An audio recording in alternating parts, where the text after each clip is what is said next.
Bonsoir à tous, il est 21 h et bienvenue pour cette nouvelle édition de BFMDB.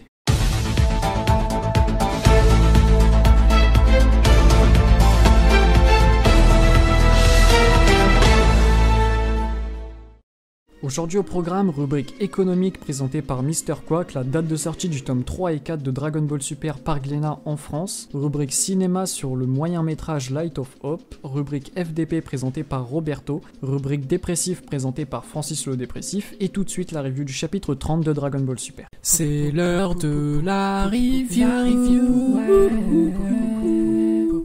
Rebonsoir à tous, comme d'habitude j'ai vraiment beaucoup aimé ce 30e chapitre de Dragon Ball Super et je suis plutôt hype par la suite. Point plutôt drôle à souligner avant de commencer la review, Jiren a plus parlé en une seule page de ce chapitre que dans tous les épisodes dans lesquels il est apparu dans l'anime pour l'instant. Le chapitre commence donc à la fin du combat Toppo-Goku qui finissent leur discussion à propos de Jiren. On y apprend simplement que malgré que Jiren soit plus puissant que Toppo, il n'a pas envie de devenir un Hakaishin. Par la suite, le Daishinkan énonce les nouvelles règles du tournoi du pouvoir étant le fait que chaque univers devra choisir 10 combattants. Tuer un combattant est interdit et donc pour éliminer un combattant, il faudra l'expulser en dehors du terrain. Et enfin, dernière règle, le tournoi aura une durée de 100 tax qui équivaut à environ 48 minutes sur Terre. Tous les combattants seront donc présents sur le même terrain pour une battle royale, tout le monde se battra en même temps et l'équipe avec le plus de membres encore debout à la fin du temps imparti sera désignée vainqueur. Point très intéressant puisque ça rend le tournoi très technique et favorisera le travail d'équipe plutôt que la puissance brute. Par la suite, le Daishinkan annonce que le combattant le plus puissant qui sortira vainqueur de ce tournoi aura le droit à un vœu avec les Super Dragon Ball. Une annonce plutôt joyeuse et ensuite une annonce bien plus sombre, effectivement les univers perdants seront totalement annihilés. Et les univers vainqueurs auront comme récompense le simple fait de rester en vie. J'aime bien cette conséquence du tournoi qui ajoute un côté entre guillemets sombre dans cet arc de Dragon Ball Super. Ça rajoute un peu plus de crédibilité aux Zeno et aux Daishinkan ainsi qu'un côté cruel et impartial. Effectivement celui-ci juge des milliards de vies par un simple chiffre qui fait que l'univers 1, 12, 5 et 8 seront épargnés de la destruction probable à la fin de ce tournoi. Par ailleurs, le Daishinkan précise que quand un univers est détruit, au-delà de ses habitants, le Hakaishin de ce même univers le sera aussi alors que son ange guide sera épargné.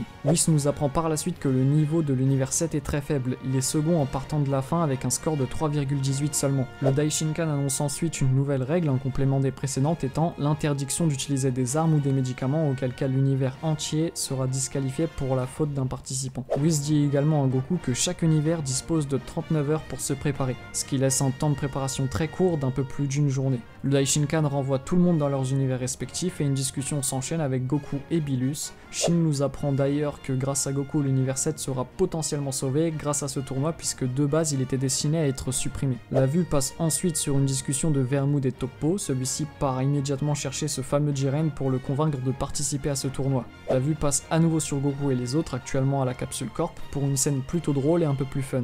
Effectivement Whis fait office de sage-femme entre guillemets en faisant naître Bula dans la plus grande des simplicités tout simplement. Goku voit d'ailleurs pour la première fois de sa vie la naissance d'un enfant et Bulma nous informe qu'elle fera encore plus d'enfants si Whis est là pour rendre les choses plus faciles.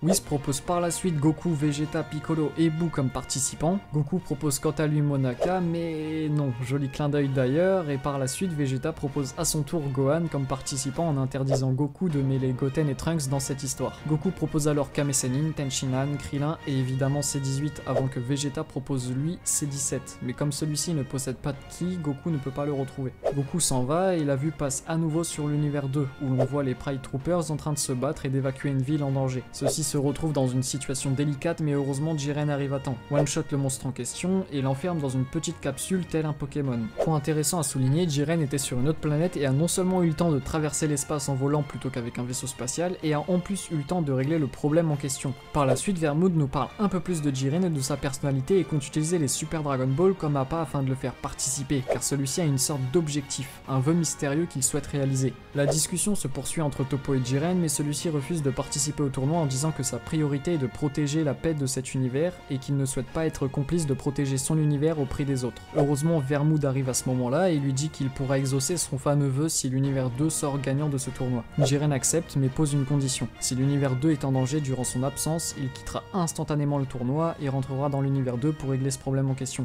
Ce qui signe la fin de ce chapitre et me donne une petite théorie sur comment Jiren sera éliminé. Mais je ne vous spoil pas la suite du manga par rapport à l'anime, je m'en occuperai dans une vidéo à part. Quoi qu'il en soit, en conclusion, conclusion, ce chapitre était très bon. Les nouveaux personnages qui apparaissent sont très bien présentés, notamment Jiren. On nous montre dès le début un aperçu de ses capacités et de sa nécessité dans le tournoi pour l'univers 2. Les enjeux ils sont très bien représentés et les objectifs de chacun aussi. On a même le droit à quelques petits moments drôles entre deux révélations, ce qui annonce que du bon pour la suite. Quoi qu'il en soit, je laisse la parole à Mr. Quack pour la rubrique économique.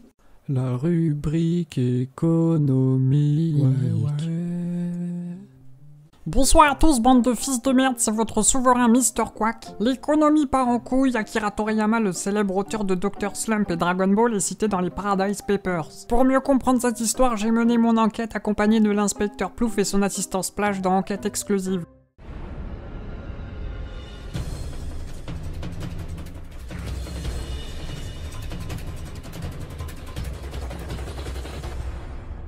Bonsoir à tous, je suis donc Splash, l'assistant du célèbre inspecteur Plouf. Eh mais c'est vous Aniki-sama? Chut. Les Paradise Papers sont donc des révélations datant de novembre 2017 du ICIJ, le consortium international des journalistes d'investigation. Se basant sur une fuite de 13,5 millions de documents, ces documents contiennent des noms de personnalités publiques mais également des multinationales telles que Nike ou encore Facebook et Twitter. Les Paradise Papers apparaissent en premier lieu suite à une série de scandales financiers remontant jusqu'à parfois 4 ans en arrière voire plus. Le ICIJ quant à lui ne date pas d'hier non plus. Ce groupe fut créé en 1997 et comprend aujourd'hui plus de 200 journalistes situés dans 70 pays différents. Concernant Akira Toriyama, il fut interviewé par Inspecteur Plouf pour notre enquête pendant que celui-ci était en train de bibi du bon Toshi en bas du bloc. Quoi qu'il en soit, voici ce qu'il dit quant à cette affaire. Watashi wa ichi karate, Nagasaki, Okinawa, Hokkaido, sushi, karate, judo, sumo, samurai, teriyaki, Nissan, Honda, Mitsubishi, Nikon, Yamaha, Toshiba, Son Goku, Tsunami, Kamikaze, Banzai. Toredemo,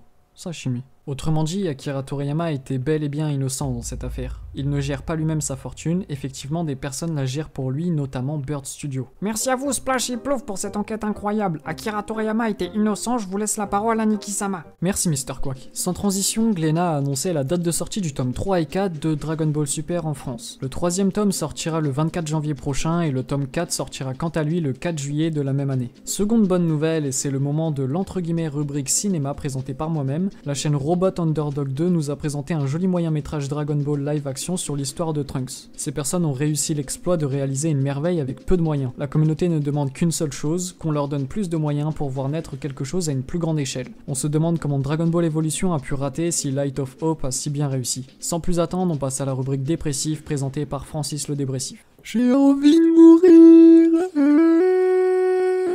Bonsoir à tous. J'ai la tristesse de vous annoncer que Hiromitsuno est décédé à l'âge de 57 ans à Chuoku, le 16 novembre 2017 d'une dissection aortique. De vibrants hommages ont été effectués par la communauté, notamment des vidéos hommages retraçant son merveilleux parcours même en dehors de Dragon Ball. Effectivement, Hiromitsuno interprétait la voix de Bulma, Bula, Tights, Piccolo enfant et la Kaioshin de l'Ouest, mais il a aussi donné sa voix dans des animés tels que Ranma Nippon no Ichi, Lovina, Senseiya, One Piece ou encore Samurai Champloo, pour ne citer que les plus connus. Je vous laisse donc la parole, Aniki-sama, j'ai toujours cette envie de me suicider. Nous attendons toujours Francis. Concernant la rubrique FDP, on m'informe que malheureusement le pénis de Roberto a attrapé un rhume, ce qui l'empêche de présenter sa rubrique FDP aujourd'hui. À la place, nous vous présentons une rubrique Dramazone présentée par Montrou. Bonsoir à tous, je suis Montrou. N'essayez pas de deviner pourquoi je m'appelle comme ça. Ce soir, dans la rubrique Dramazone, une affaire plutôt sombre, comme Montrou. Effectivement, l'entreprise Akatsuki INC qui développe le jeu mobile Dokkan Battle ont été accusés de fausser les drop rates des invocations dans la version japonaise. Une affaire qui fit scandale comme Montrou au Japon, et passa même dans les actualités Yahoo et aux informations japonaises. Pour se faire pardonner, Akatsuki INC fit un don de notamment 300 DS plus remboursement des DS utilisés dans des portails truqués aux joueurs de la version japonaise et ainsi en même temps étouffer l'affaire, comme Montrou. C'est tout pour cette rubrique Dramazone. J'espère que Akatsuki finiront dans mon trou. Bonne soirée à tous. Bonne soirée à Montrou. Merci à vous Montrou. Flash info de dernière minute avant de terminer cette édition, on m'apprend que Akira Toriyama s'est exprimé dans une courte interview sur la façon dont un Saiyan peut devenir un Super Saiyan. Selon ses mots, en règle générale, pour se transformer en Super Saiyan, un Saiyan doit posséder une certaine quantité de cellules S, des cellules génétiques que possèdent les Saiyans à la naissance et qui évoluent pendant le développement de celui-ci. Une fois suffisamment nombreuses, un déclencheur comme la colère par exemple permet de faire augmenter de façon significative le nombre de ces cellules et donc la transformation en Super Saiyan. Mais parfois, pour développer les cellules style S, il est important que les Saiyans en question possèdent une certaine force de combat et ou un esprit paisible, à l'image de Goku par exemple. Par ailleurs, Akira Toriyama nous parle également de la légende du Super Saiyan, et notamment d'un personnage nommé Yamashi. Celui-ci serait à l'origine de la transformation en Super Saiyan et quelque peu de la transformation en Super Saiyan God. Quoi qu'il en soit, il fut le premier Saiyan à se transformer en Super Saiyan. Sans doute une histoire à raconter dans un prochain chapitre bonus ou dans un futur OAV de Dragon Ball Super. Quoi qu'il en soit, c'est la fin de cette édition, n'hésitez pas à nous rejoindre sur Twitter ou encore Discord en attendant une prochaine édition de BFMDB.